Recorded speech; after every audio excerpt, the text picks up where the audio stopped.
తండ్రి. అలాగే ప్రభు చిన్న బిడ్డలందరూ బట్టి నీకు వందనాలు ప్రభావ. ఇదిగో నాయన నిశ్చితమైతే ప్రభు కూడా నాన్న నిన్ను ఆరాధించి నేను మైపరుచుకుంటా తండ్రి. నాన్న మేమందరం కూడా ఒక రోజు సిద్ధపాటు కలిగి ఉండగా మా మధ్యలో పరిశుద్ధాత్మ తండ్రి మా మధ్యలోకి రండి. అయా నీకు వందనాలు తండ్రి. నీ స్తోత్రం ప్రభావ. వాక్యంలోను పాటల్లోను సమస్తను కూడా మీరుండి తండ్రి నీ నామకు మహిమకరణ జరిగించమని అయ్యా నీ గంధనాలకు కృతజ్ఞతాస్తుతులు చెల్లించుకుంటూ సమర్థ నీకు అప్పగించుకుంటూ యేసు నామమున అడుగుతున్నాను తండ్రి. హల్లెలూయా. దేవునికి మహిమ కలుగుగాక. ప్రార్థన చేసిన సహోదరికి సంఘం తరపున నా తరపున ప్రత్యేకంగా వందనాలు తెలియజేసుకుంటాం. అదేవిధంగా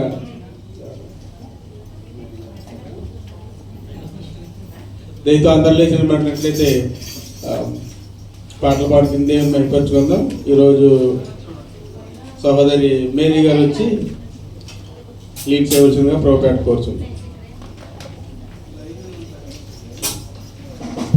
మేరీ నరేష్ గారు.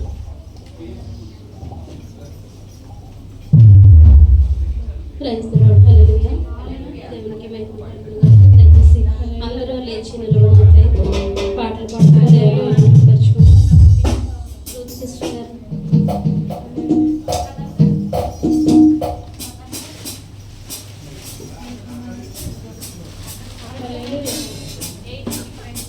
యేసు రాజు త్వరగా వచ్చుచుండే అనే పాట పాడుకున్నాం. దేవుని దయచేసి అందరూ లేచి చప్పట్లు కొడుతూ మాతో ఏకీభవించి పాడవలసిందిగా ప్రభు నామమున తెలియజేస్తున్నాం. హల్లెలూయా హల్లెలూయా.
దేవునికి మహిమ కలిగాక చక్కటి పాటలు పాడి దేవుని కోరిన వారికి సంఘం తరపున నా తరపున ప్రత్యేక వందనాలు తెలియజేసుకుంటున్నాను. అదేవిధంగా ఈ సమయంలో అందరూ లేచి నిలబడినట్లయితే వాక్య పాఠం చేసుకుందామండి. మన మధ్యలో ఉన్న సహోదరి ఎప్సిబా గారు వచ్చి వాక్య పాఠం చేయవలసిందిగా ప్రభు పెట్టుకోవచ్చు. కీర్తన గ్రంథం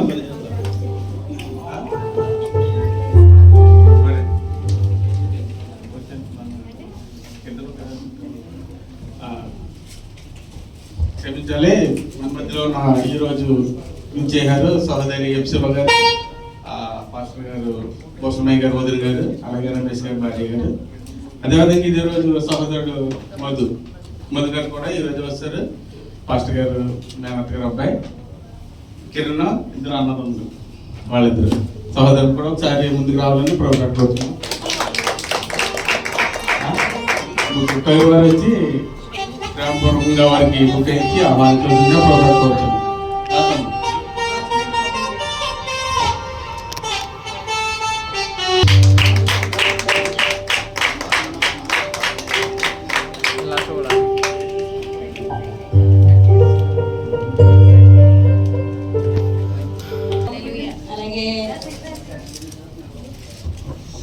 ముందుగా దేవుని వందనాలు తెలియజేస్తున్నానండి. అలాగే మా ఆత్మీయ తండ్రి అయిన గౌరయ్య గారికి వందనాలండి. అలాగే సంఘ కాపురి అయిన భూషణ్ పాస్టర్ గారికి నా వందనాలు తెలియజేస్తున్నాను. అలాగే ఇప్పటివరకు అధ్యక్షులుగా నడిపించిన ఈ గారికి నా వందనాలు, అలాగే ప్రశాంత్ కూడా నా వందనాలు తెలియజేస్తున్నానండి. వాక్య పఠనం చదువుకుందాము. 80వ కీర్తన 11 నుంచి చదువుకుందామండి. చివరి వరకు చదువుకుందాం. దాని తీగలు సముద్రము వరకు వ్యాపించెను, యూఫ్రటీసు నది వరకు దాని రెమ్మలు వ్యాపించెను. త్రావను నడుచు వారందరూ దాన్ని తెరిచివేయనట్లు దాని చుట్టూనున్న కంచెలను నీవేళ పాడు చేసేవి. అడవి పంది దాన్ని పెలిపించున్నది, పొలంలోని పశువులు దాన్ని తిని వేయుచున్నవి. సైన్యముల అధిపతియగు దేవా, ఆకాశములో నుండి మరలా చూడుము, ఈ ద్రాక్షావల్లిని దృష్టించుము. ఈ కుడి చెయ్యి నాటిన మొక్కలను కాయుము, నీ కొరకు నీవు ఏర్పరచుకున్న కొమ్మును కాయుము. అది అగ్ని చేత కాల్చబడి ఉన్నది, నరకబడి ఉన్నది. నీ కోప దృష్టి వలన జనులు నశించుతున్నారు. నీ కుడి చేతి మనుషునికి తోడుగాను, నీ కొరకై నువ్వు ఏర్పరచుకున్న నరునికి తోడుగాను నీ బలము నుండు కాక. అప్పుడు మేము నీ వద్ద నుండి తొలగిపోము, నీవు మమ్మను బ్రతికింపుము. అప్పుడు నీ నామమును బట్టి మేము మొరపెట్టుదుము. యెహోవా, సైన్యముల అధిపతియగు దేవా, చెరలో నుండి మమ్మను రప్పించుము. మేము రక్షణ నొందినట్లు నీ ముఖక్రాంతి ప్రకాశింపజేయము. తండ్రి పరిశుద్ధాత్మ దేవుని దీవించును. ఆమేన్. హల్లెలూయా. చక్కగా చదివి వినిపించిన సహోదరికి సంఘం తరపున నా తరపున ప్రత్యేకంగా తెలియజేసుకున్నానండి. దయతో అందరూ కూర్చున్నట్లయితే ఈ సమయంలో పాటలకు సమయం అండి.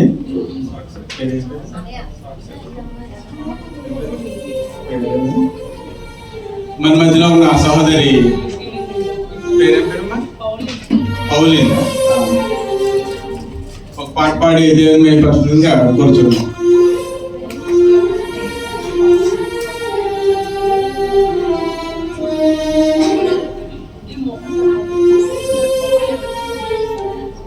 సహోదరు కిరణ్ గారు వచ్చి ఒక పాట పాడి దేవుని మహిమపరచుగా.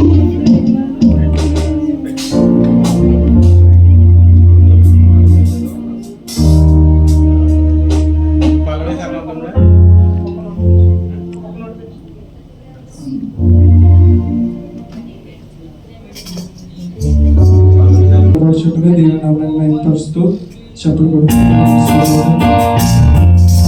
చేసిన మాట ఆశ్చర్యమైన స్నేహం ప్రేమించాలి.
Thank you.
ప్రత్యేక వందనాలు. మన మధ్యలో ఉన్న సహోదరు వచ్చి ఒక పాట పాడవలసిందిగా. Give thanks to the Holy One. Give thanks because He's given Jesus Christ, His Son. Give thanks with a grateful heart. Give thanks to the Holy One.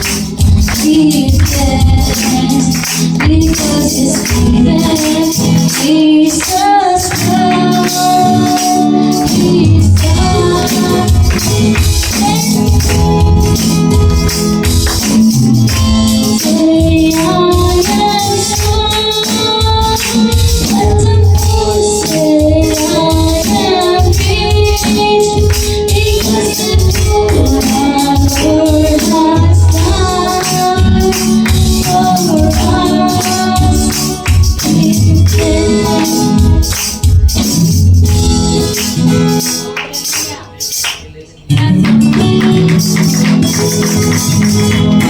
ఈ సమయంలో మేరీ రత్నం గారు పాడారు పల్లవి చరణ. త్వరగా అమ్మా.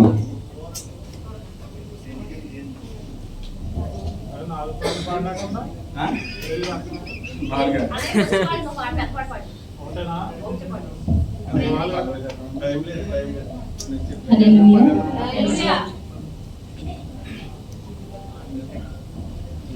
నాకు ఆధారమైన యేసయ్యా, ఆనుకొందును నీపై అనుక్షణము. నాకు ఆధారమైన యేసయ్యా, ఆనుకొందును నీపై అనుక్షణము. Thank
you.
చక్కటి పాట పాడిన సహోదరి మేరీ రత్న గారికి సంఘం తరఫున నా తరఫున ప్రత్యేకమైన వందనాలు తెలియజేసుకుంటున్నాం. అదేవిధంగా ఈ సమయంలో సాక్షి చెప్పాలని ఆశపడేవారు చెప్పవలసిందిగా ప్రోగ్రామ్కి వచ్చినారు.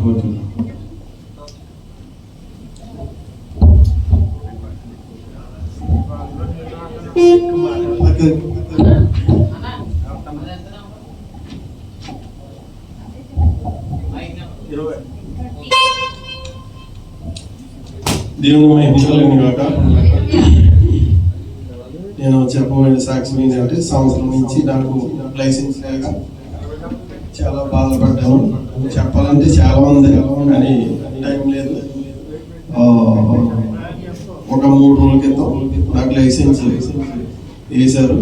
దేవుని మహిమలను కాక చాలా వందనాలు. దేవునికి లెక్కలేని వందనాలు స్థుతులు.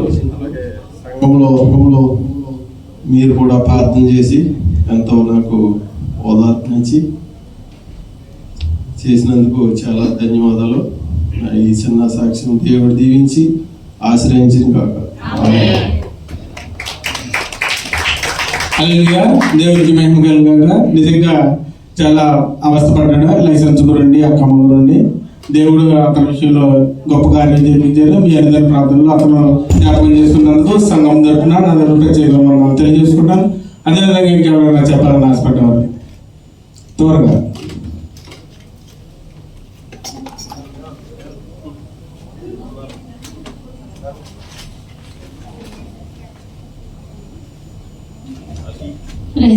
దేవునికి మహిమ కలుగుగాక. ఇప్పుడు వచ్చిన సహోదరులకు ప్రభునామం వందనాలండి. వారం క్రితం నేను పాస్టర్ గారి యొక్క తెల్లవారుజాము ప్రార్థనలో నేను ఏకీభవించడం జరిగింది. అంటే లాస్ట్ అనమాట ప్రార్థన అంతా అయిపోయింది. వాక్యం కూడా చెప్పేశారు. చివరిలో మన మరియమ్మ గారు వస్తారు కదా మన సంఘానికి. ఆవిడ మ్యూట్ ఆన్ చేసి అయ్యగారు నేను సాక్ష్యం చెప్పాలి అనేసి అన్నారు. అయితే ఆవిడ చెప్పారనమాట, అయ్యగారు నేను దశమ భాగం విషయంలో నేను చాలా నిర్లక్ష్యం చేసేదాన్ని.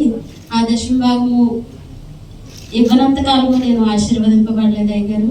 ఎప్పుడైతే దేవునికి దశమ భాగం తీసానో నేను అప్పటి నుండి ఆశీర్వదింపబడ్డాను అనేసి చెప్పడం జరిగింది. నేను ఈ మన యొక్క సంఘం స్టార్ట్ అయిన కాడి నుంచి నేను కానుక ఇస్తున్నాను కదా అని ప్రతి నెల 5 దినాలు ఇచ్చేదని, కానీ నా మనసులో తృప్తి అనేది ఉండేది కాదు. తీస్తున్నాను కానీ ఇది దశమ భాగం కాదు కదా అనేసి నా మనసులో చాలా గిల్టీ ఫీలింగ్ ఉండేదన్నమాట. ఆవిడ ఎప్పుడైతే ఆ యొక్క సాక్ష్యం చెప్పారో అప్పుడు అనుకున్నాను అనమాట, నేను దొంగనమాట. ఎందుకంటే అది దేవుని సొమ్మని దేవునికి వాక్యం తెలియజేయబడుతుంది కదండి. దశమ భాగం ఎవరి సొమ్ము అంటే దేవుని సొమ్ము. నాకు సరిపోదన్నట్టు ఆయన డబ్బులు కూడా నేను దొంగతనం చేస్తున్నాను అనమాట ఆయన దగ్గర నుండి. అందుకే నా మనసులో ఈ గిల్టీ ఫీలింగ్ అనేది ఉండిపోయిందని నేను ఈ యొక్క నెల నుండి కూడా నేను నిర్ణయం తీసుకోవడం జరిగింది. దేవుని సన్నిధిలో ఆయన దగ్గర నేను దొంగతనం చేస్తే నన్ను ఆశీర్వదించేవారు ఎవరు? అంతే కదండి. మనకు ఆశీర్వాదం ఇవ్వాల్సింది ఆయనకి ఇవ్వాల్సిందే, ఆయనకి ఇవ్వాల్సిందే. అది మనం ఇక్కడికి వచ్చి పాటలు పాడి వాక్యం చదివి ఎంత భక్తిగా ఉన్నా కానీ మనము అన్ని విషయాల్లో మనము సంపూర్ణమైన స్థితిలో ఉండాలన్నమాట. ఎందుకు తెలియజేస్తున్నానంటే దేవుడు నాకు ప్రేరేపించడాన్ని బట్టి మీకు తెలియచేయడం జరిగింది. నేను ఆ యొక్క సంపూర్ణ దశమ భాగం నా యొక్క జీవితంలో దేవునికి ఇచ్చిన తర్వాత నా హృదయంలో నెమ్మది అనేది కలిగింది. దేవుని దగ్గర నేను యథార్థంగా ఉన్నాననే మనసు నాకు అనిపించింది. ఈ విషయం మీ అందరికీ తెలియచేయాలని నేను ప్రేరేపింపబడ్డాను. దయచేసి మీరు కూడా ప్రతి ఒక్కరూ ఈ యొక్క విషయాన్ని దృష్టిలో పెట్టుకుని మీ యొక్క ఆశీర్వాదాన్ని పొందవలసిందిగా దేవుని నామమున తెలియజేస్తున్నాను. దేవుడి ఇచ్చిన మాటలు దీవించునుగాక. ఆమేన్. ఆమేన్. హల్లెలూయా. దేవునికి మహిమ కలుగుగాక. నీవు కదమ్మా, నీతో పాటు మేమందరం కూడా దొంగలమే. మనం కూడా అలాగే సహోదరులాగా మనం కూడా మారు మనసు కలిగి దశమ భాగం దేవుడి సొమ్ము దేవుడికి ఇచ్చేలాగా మనం కూడా మీ మనసులో మీరు కూడా అనుకుని దేవునికి ఇచ్చేది దేవునికి ఎప్పుడు ఇస్తూ ఉండాలి. హల్లెలూయా. దేవునికి మహిమ కలుగుగాక. అదేవిధంగా ఇంకా ఎవరైనా చెప్పాలంటే చెప్పాలని, లేదంటే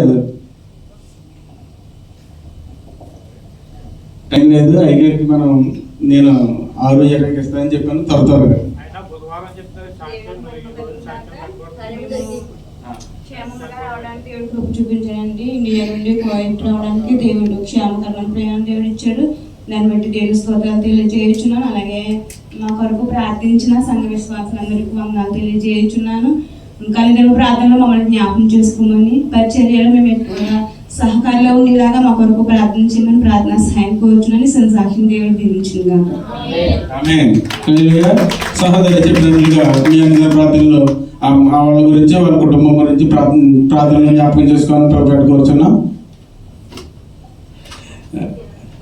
ఈ నెక్స్ట్ వారం చెప్పింది కదమ్మా, ప్రతిసారి అయ్యగారు వచ్చినప్పుడు మనం ఆయనకి సమయం ఇవ్వలేకపోతున్నాం. ఆయన మనకి వాక్యం చెప్పేటప్పుడు సగమే చెప్పి వెళ్ళిపోతున్నాడు. ఆయనకి ఈసారి మనం కొంచెం టైం ఎక్కువిద్దామని ఆశపడుతున్నాం. అందుకని ఈ సమయంలో సాక్షి కొంచెం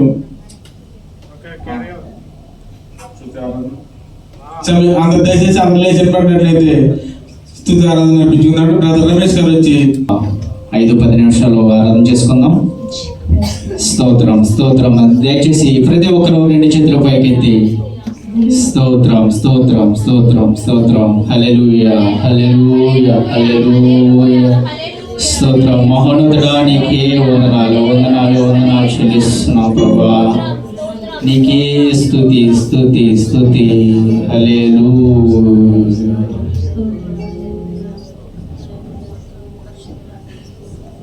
హల్లెలూయా.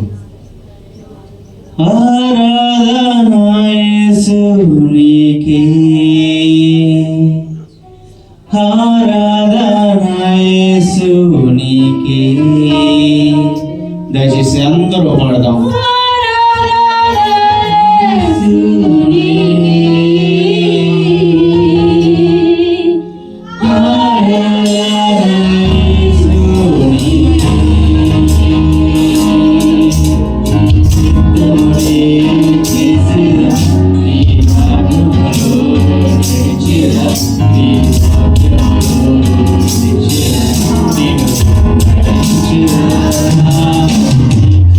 Thank you.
దేవుని చిత్తంలో మనం నడుచున్నాము, దేవుని వాక్యంలో మనం నడుచుచున్నామా? ఎందుకు పనికిరాని మనలను దేవుడు ఎంతగా హెచ్చించుటకు నీవు నేను ఏ మాత్రము పాత్రలో కావు. ఈరోజు మనము దేవుని సన్నిధిలో నిలబడి ఉన్నామంటే అది కేవలం దేవుని కృప మాత్రమే. ఎందుకు పనికిరాని వారి కోసం నీ కొరకు నా కొరకు కలువరి శిలువలో త్యాగం చేశారు. ఈ రోజు నీ కోసం నా కోసం ప్రాణం పెట్టిన వారు ఎవరైనా ఉన్నారా? ఒక్కసారి జ్ఞాపకం చేసుకుని మళ్ళీ పాడదాం. స్వర్గం తెరవాలి.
దయచేయమని అడుగుచున్నాం ప్రభువా. యేసయ్యా, నీకే స్తుతులు స్తోత్రాలు.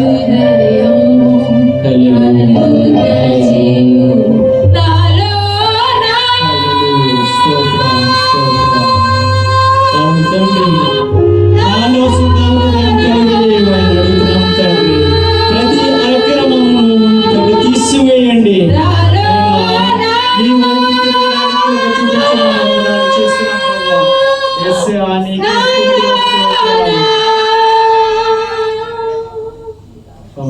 స్తోత్రం స్తోత్రం. అందరూ మౌనంగా ఉందాం. 2 నిమిషాలు దేవునికి హృదయపూర్వకంగా మన హృదయాన్ని దేవుని సన్నిధానంలో కుమ్మరిద్దాం. సర్వశక్తి గల దేవుని యొక్క కృప చేతనే ఈ దినమున ఆయన సన్నిధానంలో మనకు ఉండటం జరిగింది.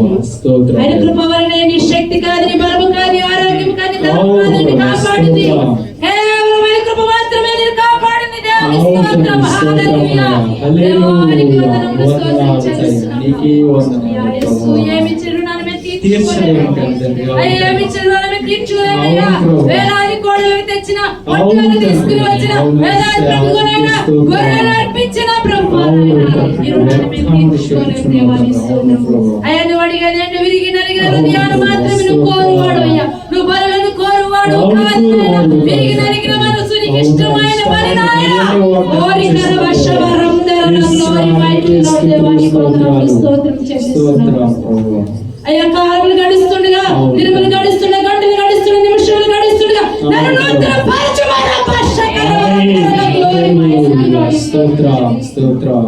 అయ్యా, వర్ధమైన జీవితం కాక ప్రతిదినము దేవుడు నన్ను నడిపిస్తున్నాడు. సంతోషంగా ఉంటున్నానులే. కృప కొరకు దేవుడు కృప చెప్పి నడుచుతున్నాను. నా జీవితం అంతా ముందుగా సాఫీగా సాగుతుందని భ్రమపడుతున్నావు. ఏ సమయం ఏమి సంభవిస్తున్నదో తెలియదు ప్రియ సహోదరి. దేవుడి సమయాన్ని ఉపయోగించుకుంటాం. స్తోత్రం. ఇంతవరకు నేను కాచి కాపాడారు. ప్రతి విషయంలోనూ మీరు తోడు నడిపించమని ఇదిగో నేను దైవ సేవకులు నిలబడుచుండగా తండ్రి, మీరే నాయన బోరగా ఉండి మాతో మాట్లాడమని ఈ ఆరాధన అంతయు కూడా తండ్రి ఈ పాదాల చెంద పెడుతున్నాయినా మా ప్రభువును రక్షకుడైన యేసుక్రీస్తు అతి శ్రేష్టమైన నామములో అడిగి వేడుకొనిచున్నాము తండ్రి. ఆమేన్. హల్లెలూయా.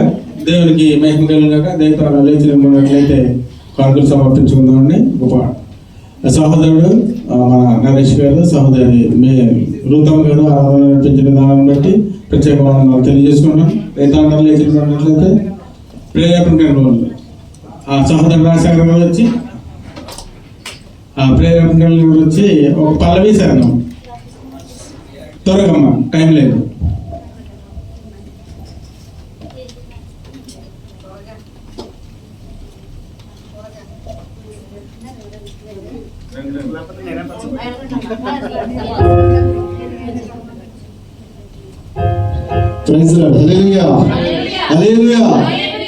అందరూ వచ్చిన ప్రకారం ఒక శాతం పరిగెడుతున్నాం.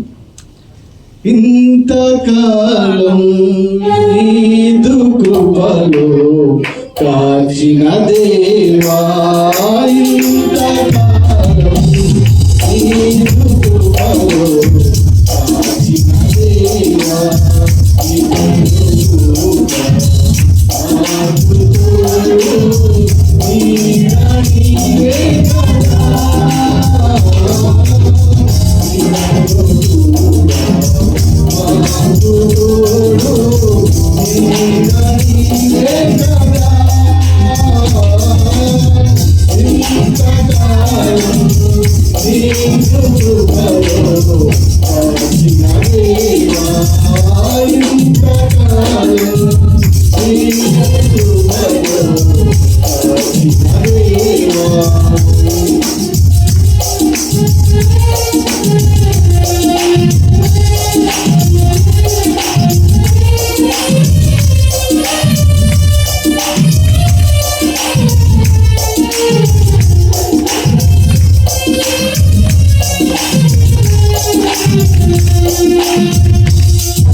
హల్లెలూయా. దేవునికి మహిమ కలుగాక. చక్కటి పాట పాడిన సహోదరుడు రాజశేఖర్ గారికి సంఘం తరపున ప్రత్యేక వందనాలు. ఆయన అనారోగ్యంగా ఉన్నా కానీ పాట మాత్రం బాగా పాడారు. ఆయన గురించి మీ ప్రార్థనలో జ్ఞాపకం చేసుకొని ప్రభుత్వాన్ని కోరుచున్నాం. అదేవిధంగా ఈ సమయంలో మన మధ్య దైవజనులు అచ్యుత్ పాల్ గారు వచ్చి వస్తుండగా మీరు రైతులందరూ కూర్చున్నాం. సమయాన్ని అయ్యగారికి అప్పగిస్తున్నాం. దేవునికి స్తోత్రం.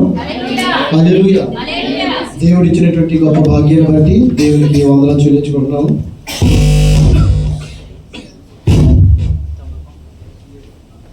మీరందరూ వాక్యం కొరకు మీరు సిద్ధపడి వచ్చారా? మీరు వాక్యం వినాలి, దేవుని యొక్క సన్నిధిలో సంతోషం ఉంటుంది అని వచ్చారా? లేకపోతే సంఘములో అందరినీ కలుసుకోవచ్చు, సంఘములో కేక్ కటింగ్లు జరిగితే అందులో పాల్గొనవచ్చు, సంఘములో సెలబ్రేషన్ జరుగుతూ ఉంటాయి అందులో సంతోషించవచ్చు, సంఘం అయిపోయిన తర్వాత బయటికి వెళ్ళి తిరగవచ్చు అని వచ్చారా?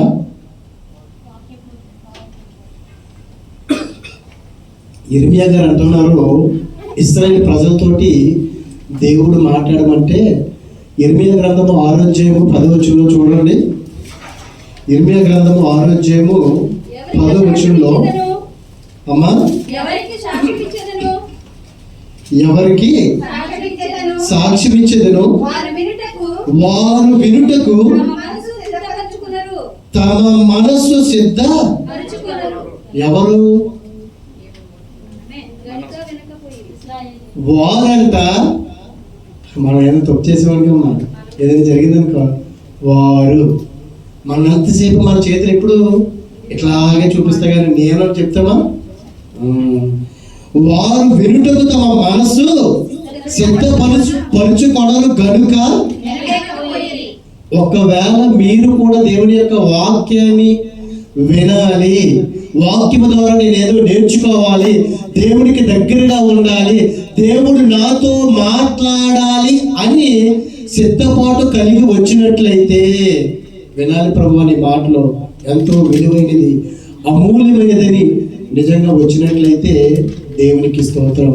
కాదంట ఇశ్రాయేలు ప్రజలు వారికి ఏమి లేదంట, వినటానికి మనసు లేదు, సిద్ధపాటు లేదు. ఇదిగో వారు యెహోవా వాక్యమందు సంతోషము లేని వారి. వాక్యం చెప్తే ఎవరికి ఇష్టం ఉండదు, సంతోషం ఉండదు. అదే కనుక చక్కగా పాటలు పాడుతూ డ్యాన్స్ వేయమనండి, లేకపోతే ప్రార్థన అయిపోతుందా బయటికి బీచ్కి వెళ్దామని చెప్పండి, ఎక్కడ లేని ఆనందం వచ్చేస్తుందండి. పాస్టర్ గారు కనుక మీకు గెట్ టుగెదర్ పెట్టారనుకో, ప్రార్థన అయిపోయిన తర్వాత మొత్తం అందరినీ కలుసుకోవచ్చు. రాని వారు కూడా, ప్రార్థనకి రాని వారు కూడా ఆ టైంకి అక్కడికి అద్దేసుకుంటారు. ఎందుకు? అందరిని చూడవచ్చు, అందరితో మాట్లాడవచ్చు. వీరికంతా దేవుడి యొక్క సన్నిధిలోకి వెళ్ళినా, దేవుడి యొక్క వాక్యం విన్నా సరే వీరికి ఏమి లేదంట, సంతోషం లేనటువంటి వారే. మరి ఇక వీరికి దేని మీద వేటి ఎందుకు సంతోషం? బయటికి వెళ్తే, సూకులోకి వెళ్తే సంతోషం ఉంటుందేమో, బీచ్లోకి వెళ్తే సంతోషం ఉంటుందేమో, షాపింగ్ చేస్తే సంతోషం ఉంటుందేమో. అందుకేనంట వీరు ఏమైపోయారు? సంతోషం లేని వారే దాన్ని తృణీకరించరు. సరిపోతుందమ్మా.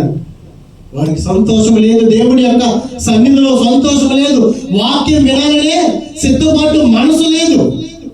ప్రవక్తలందరూ కూడా దేవుడు ఏది చెప్తే తోచి తప్పకుండా వారు ప్రవర్తించారు. కానీ మనం వింటారేమో అని చెప్పేసి సేవకుడు వాక్యం బోధిస్తుంటే వినేటువంటి మనసు లేదు. ఎప్పుడు అయిపోతుందా, చక్కగా కూర్చొని ఇక్కడ మాట్లాడుకోవాలి. వాక్యాలంట తృణీకరిస్తున్నారంట. అంటే వాక్యమే ఎవరై ఉన్నారు అంటే దేవుడే తృణీకరించేస్తున్నాడు. ఎందుకు? సంతోషం కోసం. బయట దేవుడంటే సంతోషం లేదు, దేవుడంటే సిద్ధపాటు లేదు, వినేటువంటి ఆ మనసు లేదు. దేవుణ్ణి తృణీకరించేస్తున్నాం. కానీ పేరుకు మాత్రం నేను దేవుని ఆరాధించేస్తున్నాం. అబ్బా ఎంత చక్కగా జరిగింది, వాక్యం వినపోయినా పర్లేదు, వాక్యాన్ని హృదయంలో భద్రపరచుకోకపోయినా పర్వాలేదు, వచ్చిన వాళ్ళు చూసాం, మాట్లాడాం, సంతోషం. లేదండి అలాంటి వాళ్ళు. కానీ ప్రవక్తలండి దేవుడు ఏదైతే చెప్పాడో, యెషయా గ్రంథంలో చూడండి, యెషయా గ్రంథంలో 20వ అధ్యాయంలో మొదటి వచనంలోనే చూడండి. అంటే దేవుడికి విధేయత చూపించకుండా మనం అయితే జీవిస్తున్నాం. కానీ ప్రవక్తలో చదవడమ్మా, పంపగా ఆ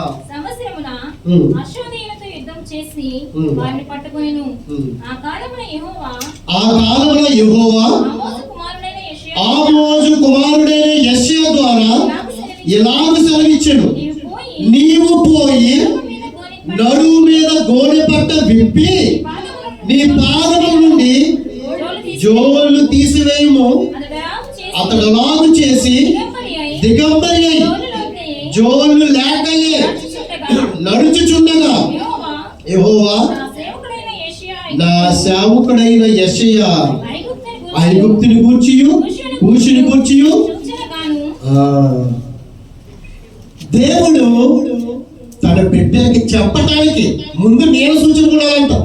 ఇశ్రాయేలు ప్రజలు నేను కొడుతున్నాడు, తిడుతున్నాడు అంటే ముందు నన్ను తిట్టాలి, నన్ను కొట్టాలి.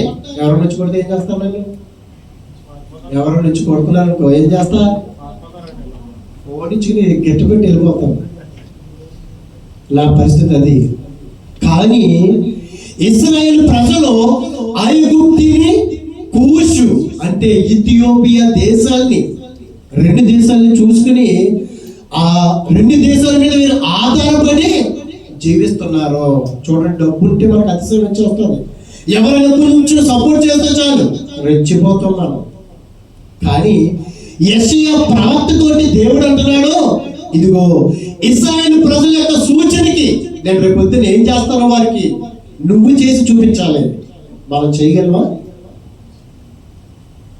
ఈ దినాన్ని అనేక మంది మాటలు వినలేక ఎవడైనా తిడితే వాడికి తెలియదు కనుక క్రైస్తవ్యాన్ని విడిచిపెట్టి వెళ్ళిపోతున్నారు. అంటే అబద్ధ క్రైస్తవులుగా అవసరాలు తీరేంత వరకే క్రైస్తవులు. అవసరం అయిపోతుంది అనుకో, వస్తాం అలాగా కాలు మీద కాలు వేసుకుని. ఈ మధ్యన సంఘాల్లో బాగా గమనిస్తున్నాను, నోట్లో ఏమేసుకుంటున్నారు? చూయింగ్ గమ్ములు. ఎందుకు? నీకు టైం పాస్ అయిపోవాలి, నాకు తెలియకుండానే టైం అయిపోవాలి. అంతేగా, అయ్యో ప్రభువా సమయం లేదు, సమయం సమీపిస్తున్నది, ఇదిగో ఇదే సమయం, అనుకూలమైనటువంటి సమయం, నేను మారాలి ప్రభా, మార్పు చెందాలి ప్రభా అని ఎవరికి లేదు. టైం పాస్ కి ఎక్కడ? దేవుడి సన్నిధిలో. యెషయా ప్రవక్తకి దేవుడు చెప్పాడు, ఇదిగో వీరు కూషీని, ఇథియోపియా దేశాన్ని, ఐగుప్తుని అంట చూసుకుని వీరు రెచ్చిపోతున్నారు. దానికి నువ్వు సూచనగా నీవు బట్టలు విప్పేసి దిగంబరివై జోలు కూడా లేకుండా 3 సంవత్సరాలు నువ్వు ఎలా ఉండాలి? దిగంబరిగా ఉండాలి. ఎవరైనా చేస్తారా? దేవుడితో మాట్లాడుతున్నాం డైరెక్ట్ గానే. మనమైతే ఎన్ని అంగులు ఆర్భాటాలు చేస్తామండి. దేవుడే ఏదైనా ఒక్క మాట అలాగా అంటే చాలు. మనం అంటే భక్తులు లేడు, ఇంకా అంటే సేవకుడు లేడు ఇంకా ప్రపంచంలో. కానీ దేవుని యొక్క మాటకి విధేయత చూపించాడండి యెషయా గారు. 3 సంవత్సరాలు మీరు అక్కడ చదివితే కనబడుతుంది. ఏమన్నాడు అక్కడ? పూచి సూచనగాను సాదృశ్యముగాను 3 సంవత్సరములు దిగంబరి అయి జోడు లేకయే నడుచుచున్న ప్రకారము మీరు వెళ్ళిపోతారు. దిగంబరులై మీరు వెళ్ళిపోతారు. ఎందుకు? You are not listening my words. Because I think you are not understanding the sister. Only English only you can understand. God is talking to Israelites. They are not listening. They are depending only Ethiopian, Egypt people. Why? They are not bothering about God. They are not fearing God. దేవుడంటే భయం లేదు, దేవుడంటే భక్తి లేదు. They are coming simply to church and just praising. They are thinking we are praising to God. Jeroboam also he thought like that only. He told all the children to what do you call statues. They are praying only statues. They are thinking we are praying to God. We also are thinking we came to church. Oh, I got a blessings. దేవుని యొక్క దీవుని నేను పొందేసుకున్నాను. Only we are thinking, that's all. We are not getting any blessings from the Lord. Why? We are against to God. మనం దేవునికి వ్యతిరేకంగా విరోధంగా మనము జీవిస్తున్నాము. కానీ Isaiah prophet is not like that. You have to show me wickedness. Without no clothes, no slippers, no shoes, nothing. మనం ఉండగలమండి అలాగా? వెళ్ళిపోతామండి. చొక్కా తీసి ప్రసంగం చేయమంటే ఉంటాను నేను? లేదండి, సూచనగా ఉండమన్నాడు దేవుడు. అయితే ఈ సాయంకాల సమయంలో నా భయం ఏంటంటే ఈరోజు 7కి వచ్చేస్తారు మా సిస్టర్. యేస్కేలు ప్రవక్త చూసుకున్నట్లయితే ఇశ్రాయేలు ప్రజలు దేవుడు వారి మాట విన్నందుకు చెరలోకి వెళ్ళిపోయారండి. క్రీస్తు పూర్వం 700 సంవత్సరాల్లోనే వెళ్ళిపోయారు. కింద ఉన్నటువంటి దక్షిణ రాజ్యంలో ఉన్నటువంటి యూదులు 2 గోత్రాల వారు దేవుని యొక్క మాటకి విధేయత చూపించలేదు. మనం ఎవరైనా సరే స్పీడ్గా కనుక వెళ్ళిపోతున్నారు అనుకోండి, ఏం జరుగుతుంది? ఏమవుతుందమ్మా? కారులో స్పీడ్గా వెళ్ళి ఆగదమ్మా. ఓవర్ స్పీడ్ వెళ్ళిపోతే నువ్వు ప్రమాదం, డేంజర్. అంటే ఎదుటి వాడిని చూసి అమ్మో కార్ డ్రైవింగ్ చేసేటట్టు వారు చాలా జాగ్రత్తగా వెళ్ళాలి, అంతేగాని ఎవరికో జరిగిందిలే అనుకుని అదే స్పీడ్లో వెళ్ళిపోతావా? వెళ్ళిపోతారు కొంతమంది. మూర్ఖత్వం. దేవుడు చూపిస్తున్నాడు. ఇదిగో ఇశ్రాయేలు ప్రజలు చెరలోకి వెళ్ళిపోయారు. అయినా సరే 605వ సంవత్సరంలో క్రీస్తు పూర్వము మొదటి చెరలోకి వెళ్ళిపోయారు. బబులోను చెరలోకి వెళ్ళిపోయారు ప్రజలందరూ. అందులో ముఖ్యమైనటువంటి వారు షడ్రక, మేషకు, అబేద్నెగో, దానియేలు గారు. ఇదిగో రాజు యొక్క ఆ స్థానంలో వారు పనిచేస్తున్నారు. ఎలాగా? నపుంసకులుగా. 2వ దాడిలో 595వ సంవత్సరంలో క్రీస్తు పూర్వం వాళ్ళు వెళ్ళిపోయారు కదండి. దేవుడు ఎందుకు శిక్షిస్తాడండి? మనము మన బిడ్డలు ఎందుకు కొడతాం? ఓరకనే చెయ్యి కాలి కూడా కొడతామా? అసలు చెయ్యి పడతాదా? మరి దేవుడు మనం కొడతాడా? మనం తిడతాడా? మన మీద కోపంగా చూస్తాడా? మనల్ని కోపంగా చూస్తే, మనతో మాట్లాడకపోతే మనం జీవించగలమా? 597 సంవత్సరంలో క్రీస్తు పూర్వం రెండవ దాడి 10,000 మంది వెళ్ళిపోయారు. 10,000 మంది వెళ్ళిపోయారు. అందులో ప్రముఖుడు యవనస్తుడు ఎహెజ్కేలు, ఆయన కూడా వెళ్ళిపోయాడు. వెళ్ళిపోయి ఏ నది దగ్గర ఉన్నది? కేరేతు,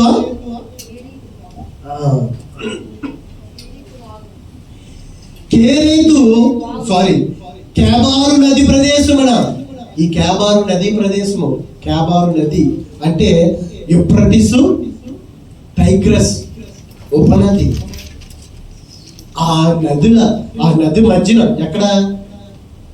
కేబేరు నది ఒడ్డున ఉండి ఇశ్రాయేలు ప్రజలు, అయ్యో మేము చెరలోకి వచ్చేసరే, 70 సంవత్సరాలు మేము ఈ చెరలో ఉండాలి కదా, ఇదిగో యెరూషలేములో ఉన్నంత వరకు మేము, యోధాలో ఉన్నంత వరకు మేము దేవునికి విరోధంగా మేము జీవించామే. ఏది సంఘములో ఉండే విరోధంగా జీవిస్తున్నామని మనం కనీసం వారిలో పశ్చాత్తాపం కానీ పాప క్షమాపణ కానీ ఎక్కడ రాలేదని వారికి. There is no repentance. Every day their lookings, their thoughts, their mindsets, their way of talking, they're not changing. They're talking against God. Every day we are also talking about others. We are seeing what we do not to see. That's why Job took promise. I don't want to see any young girl. దేవుడితో నిబంధన చేసుకున్నాడు. నేను కన్యకను చూడకూడని విధంగా నేను చూడకూడదు. ఆ నది ఒడ్డున ఉండి, అయ్యో ప్రభా మేము పాపం చేసాం, మమ్మల్ని క్షమించు ప్రభా, 70 సంవత్సరాలు మేము చెరలోకి వచ్చేసాం ప్రభా అని వారిలో మార్పు లేదు, మారు మనసు లేదండి. వారు ఏమనుకుంటారని తెలుసండి? ఇదిగో ఈ సమయంలో కనుక మేము యెరూషలేములో ఉండినట్లయితే పాటలు పాడుతూ మేము చక్కగా ఉండేవాళ్ళమే అనుకుంటున్నారు. కానీ అయ్యో మేము పాపము చేశాము అని వారిలో మార్పు లేదు. మరి ఎహెజ్కేలు గారు కూడా యవ్వనస్తుడే కదా, 25 సంవత్సరాల వయసులో 593వ సంవత్సరంలో వెళ్ళిపోయాడు. ఆయన కూడా అనుకుంటున్నాడు యవ్వనస్తుడు కదా, 20 సంవత్సరాలు 30 సంవత్సరాల వయసు వచ్చేటప్పటికి నేను యెరూషలేములో ఉండినట్లయితే మనం ఏమనుకుంటాం? ఈ సమయంలో మనం ఇండియాలో ఉంటే లేకపోతే ఎక్కడో ఉంటే, ఇది మన ఆలోచనలో. కానీ ఎహెజ్కేలు ప్రవక్త గారు 30 సంవత్సరాల వయసు వచ్చేటప్పటికి ఇతడు లేవీయుడు 30 సంవత్సరాల వయసు వచ్చిందంటే ఏం చేయాలి? యవనస్తులుగా మనం ఎవరిని చూడాలా, ఎవరితో మాట్లాడాలా, ఫోన్ నెంబర్లు దొరుకుతాయా? ఇది యవనస్తుడి యొక్క పని, ఆలోచన. కానీ యవనస్తుడైనటువంటి ఎహెజ్కేలు గారు, నేను ఒకవేళ యెరూషలేములో మందిరంలో ఉండినట్లయితే దేవుని యొక్క సేవ చేదునే, దేవుని యొక్క పరిచర్య చేదునే అని అనుకుంటున్నాడు. కానీ 30 సంవత్సరాల వయసులో దేవుడు ఎహెజ్కేలు గారిని పిలుచుకున్నాడు. వీరు ఏం చేస్తున్నారు? ఆ కేబారు నది ఒడ్డున ఉండి వారు ఏం చేస్తున్నారో ఈ సమయంలో చూద్దాం. కీర్తన 137 అధ్యాయంలో చూడండి. కీర్తన 137 అధ్యాయము మొదటి వచనం నుంచి చూడండి. బబులోను నది యొద్ద చదవడం. బబులోను నదుల యొద్ద, ఎందుకంటే చెప్పాను కదా, యూఫ్రటీస్ టైగ్రస్ ఉపనది అయినటువంటి కేబారు నది దగ్గర వీళ్ళు ఉన్నారు. కూర్చున్నప్పుడు వాళ్ళు ఏమనుకున్నారు చూడండి, మనము సియోనును జ్ఞాపకం చేసుకొని వీళ్ళు ఏడుస్తున్నారు. ఎందుకు ఇప్పుడు ఏడుపులు? ఎందుకు? అది ఎప్పుడు ఉండాలి? సంఘములో ఉండగానే, అయ్యో ప్రభువా నేను ఒకవేళ తప్పిపోతానేమో, నా చూపులు నా ఆలోచనలు నీకు విరోధంగా పనిచేస్తాయేమో. నువ్వు సంఘములో ఉండగానే దేవుని యొక్క పాద సన్నిధిలో పడిపోవాలి. కానీ మీరు ఎక్కడ క్యాబారు నది ఒడ్డున బబులోను చెరలో ఉండి మీరు ఏడుస్తున్నారంట. అయ్యో మనము సీయోనును జ్ఞాపకం చేసుకొని ఏడుస్తున్నారంట. మందిరాన్ని జ్ఞాపకం చేసుకుని ఏడుస్తున్నారంట. నిజమైన ప్రేమ అంటారు కదా, కొంతమంది ఏడుస్తారు కదా అప్పుడే ముసలా నిజంగా కాదు. వీళ్ళ కూడా అంతే మనకులాగా. చూడదామా, వాటి మధ్య ఉన్న నిరమంజి చెట్లకు మన సితారంలో వారి సితారాలు అంటే ఎక్కడ పెట్టేశారు? ఆ క్యాబారు నది ఉన్నటువంటి నిరమంజ చెట్లకి తగిలించేశారు. ఎందుకు? మనం ఎరుసలేము నుంచి వచ్చేసాము. వీరి యొక్క ఆలోచన ఏంటి? దేవుడు మందిరంలోనే ఉంటాడు. దేవుడు ఏం చెప్పాడు? ఇదిగో నేను నీలో నివసిస్తాను, నీతో ఉంటాను, నీ హృదయం అనే ఆలయంలో నేను నివసిస్తాను అనుకోవచ్చండి. చాలా మంది నన్ను ఎవరు చూడలేదండి, నేను షాపింగ్కి వెళ్ళినప్పుడు, నేను మాట్లాడుతున్నప్పుడు ప్రకృతి మన మీద సాక్ష్యం చెప్తుందంట. హబక్కూకు గ్రంథంలో ఉంటుంది, మీరు ఏదో చూస్తే ఇంటికి 2వ అధ్యాయంలో అక్కడ కనబడుతుంది. ప్రకృతి మన గురించి సాక్ష్యం చెప్తుందంట. చెప్తుంటే ఆ ప్రకృతికి చూడండి ఒకసారి అక్కడ మాట. హబక్కూకు రాసినటువంటి గ్రంథంలో 2వ అధ్యాయంలో 11 ఉంటుంది చూడండి. దేవుని స్తోత్రం. హబక్కూకు రాసినటువంటి గ్రంథము 2వ అధ్యాయము 11 వచ్చిన చూడండి. గోడల్లోని రాళ్ళు మొరపెట్టుచున్నట్టు. ఎందుకు? ఇదిగో ఈ యవనస్తురాలు ఒకరి గురించి భయంకరంగా మాట్లాడుకుంటున్నారు. ఈ యవనస్తులు మాట్లాడుకునేటువంటి మాటలు మాట్లాడుతున్నాడు, చూడకునేటువంటివి చూస్తున్నాడు. ఎక్కడ? గదిలో ఉండి తాళాలు వేసేసుకుని తలుపులు పెట్టేసుకుని. ఎవరు చూసారంటమ్మా?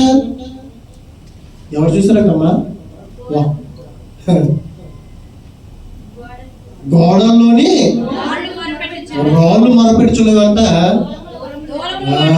అవును, దేవుడితో చెప్తున్నాయంట. అవును కరెక్టే, వీళ్ళు చూడకూడదు చూసేది దూరాలంట ప్రత్యుత్తరం వేస్తున్నాయంట. దేవుడికి ఏంటో మళ్ళీ చదవలేదు. గోడల్లోని రాళ్ళు చెప్తున్నాయంట దేవుడికి. ఇదిగో వీడు భయంకరంగా జీవించాడు, చూడకూడదు చేయకూడదు పనులు ఎవరు చూడలేదు, 4 గదుల మధ్యన చేశాడు అని రాళ్ళు చెప్తుంటే ప్రత్యుత్తరం వేస్తున్నాయంట. ఎవరో దూరాలు. అవును కరెక్టే ప్రభువా, వీడి మాట తీసి సరిగ్గా లేదు, వ్యర్థమైన మాటలు, కుట్టినటువంటి మాటలు వీడు మాట్లాడుతున్నాడు ప్రభువా. మనం నిజంగా మాట్లాడుతున్నామా? ఈ క్యాబారు నది ఒడ్డు నుండి సితారాలేమో నిరవంజ చెట్లు పెట్టేసుకుని వారు ఏమంటున్నారమ్మా?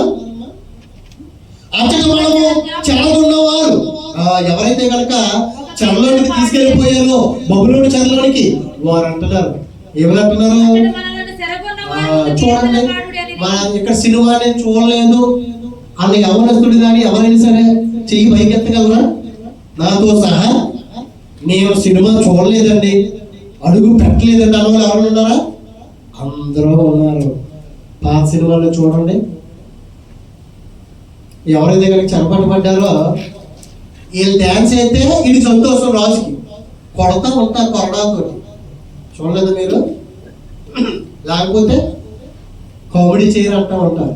అలాగా ఈ యొక్క చెరలో ఉన్నటువంటి వీరిని అక్కడ ఉన్నటువంటి కొంతమంది అన్నారు, మీరు పాటలు బాగా పాడతారంట కదా, యెరూషలేములో ఆరాధన మీరు బాగా చేస్తారంట కదా అని చెరలో ఉన్నటువంటి వారిని అడుగుతుంటే వీళ్ళు ఏమంటున్నారు?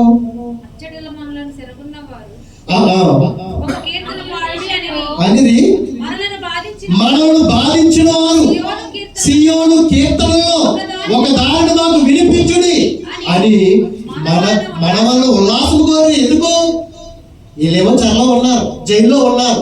జైల్లో ఉన్నవాడిని నువ్వు పాటలు పాడరా, డాన్స్ ఏంటంటే పాడతామమ్మా, డాన్స్ ఆడతాం, మనం ఏడుస్తాం. కానీ వీళ్ళు చేయమన్నది ఏంటి?